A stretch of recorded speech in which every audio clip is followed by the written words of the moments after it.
Уходящая неделя стала богата на события. В Бишкек собрались представители парламентов стран Содружества независимых государств. Джогорку Кенеш отметил свое 85-летие. В честь юбилея была организована международная конференция. Депутатов Джогорку Кенеша поздравили зарубежные коллеги. Практически все парламентарии стран Содружества отмечали важную роль в становлении кыргызской государственности Верховного Совета Кыргызской ССР, оставшийся в народной памяти Кыргызстана как легендарный парламент. Трудно переоценить ту созидательную роль, которую сыграл на заре независимости Верховный Совет Кыргызской ССР 12-го созыва, осуществляющий свою деятельность с 1990 по 1994 годы. Именно в этот период легендарный парламент принял судьбоносное решение на пути создания правового, демократического и светского государства.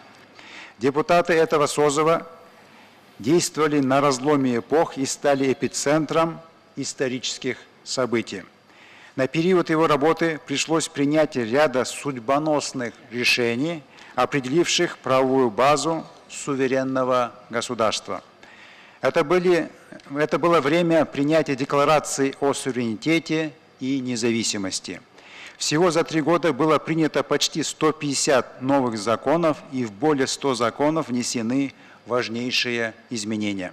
Роль и значение легендарного парламента имеют достойное место в истории Кыргызстана, подчеркивает его спикер Медатхан Шеримкулов. Он рассказал парламентариям историю создания Верховного Совета СССР и о выполненных задачах первого парламента уже независимого Кыргызстана. Заслугу этого парламента можно записать многое, в том числе и в первую очередь это создание фундамента новой независимой суверенной Кыргызской республики, которая существует и сегодня. И этот парламент утвердил все символы государственности. И мы сегодня стоим, 7-миллионный народ Кыргызстана, под красивым красным знаменем, которого в свое время поднимал наш предок Манас. Джогорку Кенеш активно развивает межпарламентские отношения со многими странами. Причем отношения у нас построены на доверии и общих ценностях.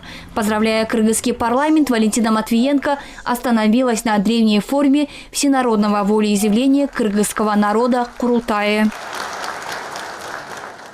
Большое значение общественной жизни киргизов играли Курултаи, древние формы всенародного волеизъявления.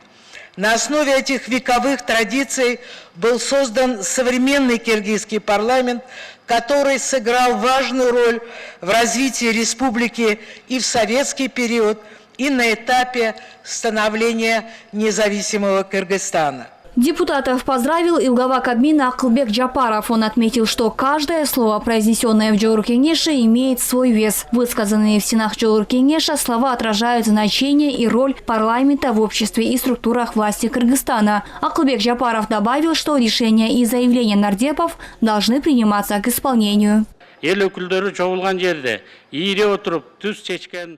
От имени Кабинета министров и от себя лично поздравляю всех с 85-летием Джогорку Кенеша. Знаменательную дату, свое 85-летие, Джогорку Кенеш отмечает как ветвь сильной и авторитетной власти, который в своей новейшей истории внес большой вклад в устойчивое развитие государства, обеспечение международной стабильности и безопасности, противодействие новым вызовам и угрозам, развитие взаимовыгодного и справедливого сотрудничества между членами мирового и внутригосударственного сообщества, в построении справедливого государства, благополучного общества и устойчивой экономики, а также сохранение нашего суверенитета, наших традиций и ценностей. Благодаря этому единству лучшие представители народа стали согласованно принимать важные решения и консолидировать усилия. Это собрание теперь называется Джогорку Кенеш, главный арбитр нации, парламент. Уважаемые товарищи, депутаты Верховного Совета. 1936 жылы 85-летняя история Джогорку Кенеша неразрывно связана с историей кыргызского народа, стремящегося к независимости. По словам Төрага Нурламбека Шакиева, все преобразования и изменения как в советское время, так и в независимом Кыргызстане были реализованы по инициативе и при поддержке Джогорку Кенеша. Джугурку Кенеш в рамках своих полномочий активно работает по направлению совершенствования законодательства и контроля за его исполнением. Впереди у нас большие планы, масштабное обновление. Уверен, что совместными усилиями мы сможем их реализовать. Джугурку Кенеш, находясь во главе проектов, направленных на процветание нашего государства, продолжит поддерживать также все инициативы по расширению международной интеграции. Творчество Айтматова появилось. Парламентарии отметили и юбилей великого писателя Чингиза Айтматова, в честь которого также прошла международная конференция, где депутаты говорили о творчестве и вкладе писателя в развитие общества. Было подчеркнуто, что в произведениях писателя были заложены огромная философия и реальная судьба человечества.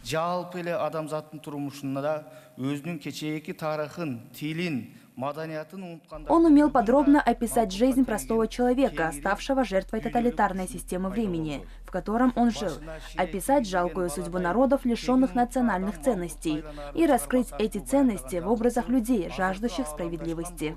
Кроме того, Чингиз Айтматов впервые использовал термин «мангурт» в романе «И дольше века длится день», после чего понятие «мангуртизм» стало широко использоваться не только в литературе, но и в жизни всего человечества в целом.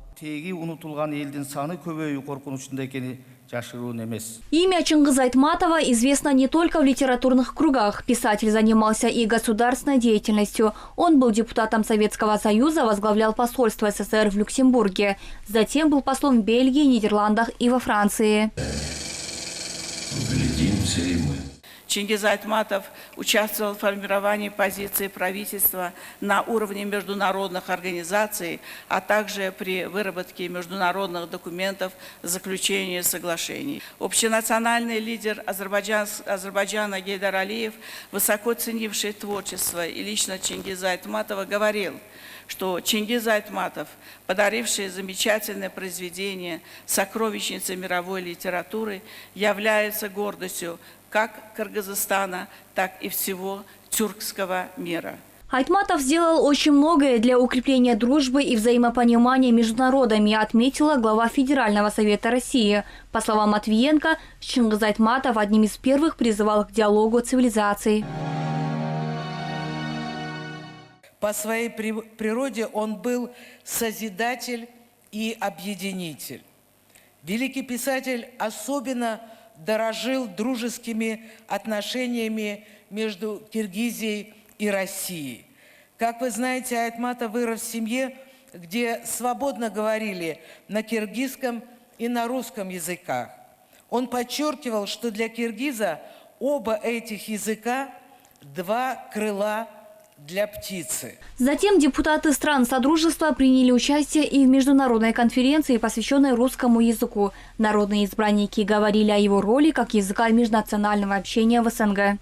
Главное, конечно, была и остается его значимость для Содружества независимых государств, где он служит основой интеграционного диалога. Нам не нужны переводчики. Общий язык существенно облегчает, упрощает взаимопонимание, сотрудничество, в том числе на площадке Межпарламентской ассамблеи СНГ. Все последние столетия русский язык менялся, развивался именно как средство межнационального и межкультурного общения. В Армении русский язык пользуется популярностью, большая часть населения владеет языком. С целью повышения качества преподавания ежегодно проводится преподготовка учителей, конференции и симпозиумы по русистике, издаются научные материалы. Русский язык в армянском обществе играет важную роль и в сфере культуры. Ярким примером является Ереванский русский драматический театр имени Станиславского, основанный в 1937 году. Другой темой конференции стала экология. Народные избранники приняли 2 модельных закона об оценке потенциального воздействия горнодобывающей деятельности на здоровье населения и об органическом производстве. Законопроекты ранее тщательно рассматривали в профильных комитетах парламентов СНГ. Основная цель формирования на едином пространстве СНГ общего рынка органической продукции, который может стать локомотивом развития национальных экономик. Сильной стороной документа является то, что он содержит механизмы реализации, такие как система мониторинга и оценка мер по развитию органического производства, меры государственной поддержки и стимулирование развития органического производства, международный обмен передовым опытом. Депутаты также приняли модельный закон о страховании ответственности субъектов медицинской деятельности за причинение вреда пациенту. Документ обеспечит своевременное возмещение ущерба пациенту, а также повысит безопасность медицинских услуг. Принятие данного модельного закона будет способствовать повышению роли профессиональных объединений медицинских работников в вопросах контроля качества медицинских услуг и рассмотрения споров, связанных с причинением вреда при оказании медицинских услуг. Систематизации данных о непредвиденных, неблагоприятных исходах и принятию мер по повышению безопасности медицинских услуг, формированию рейтинга субъекта медицинской деятельности с учетом их страховой истории. Проект модельного закона прошел экспертизу в профильных комитетах и комиссиях парламентов государств-участников СНГ. Замечания и предложения, поступившие из парламентов, учтены в окончательной версии. В целом, члены Межпарламентской ассамблеи рассмотрели вопросы безопасности и в области информационно-коммуникационных технологий. Помимо этого, согласовались развивать сотрудничество государств СНГ в сфере экономической безопасности. На комитете все предложения приняты, поэтому прошу поддержать. Спасибо, Алексей Иванович. Коллеги, вопросы, замечания? Нет, принимаем. Модельные законы – это законы, которые связывают, сшивают наше пространство, которые гармонизируют законодательство, которые создают благоприятные условия для взаимной торговли, для инвестиций, для расширения наших экономических связей, реализации крупных проектов. В целом, в рамках осенней сессии Межпарламентской ассамблеи СНГ прошло 4 международных мероприятия. Это празднование 85-летия Кыргызского парламента и 95-летия Чингиза Айтматова, 56-е заседание ассамблеи и заседание постоянной комиссии молодежной межпарламентской ассамблеи стран Содружества. Участие принимали парламентарии стран Содружества Кыргызстана, Азербайджана, Армении, Беларуси, России, Таджикистана и Узбекистана, а также лидеры молодежных парламентов, общественных организаций и объединений государств-участников Межпарламентской ассамблеи СНГ. Прошу взять слово. Ахмер Нурдинова, Джахшил Исаков, ЛТР. Итоги недели.